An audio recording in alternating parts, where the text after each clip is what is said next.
بندت به غیر از تو، بندت به غیر از تو کسی رو نداره.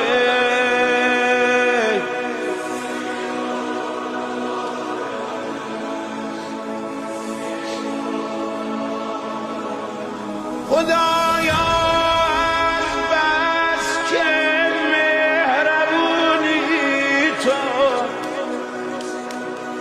دلیل این عشقامو میدونی تو.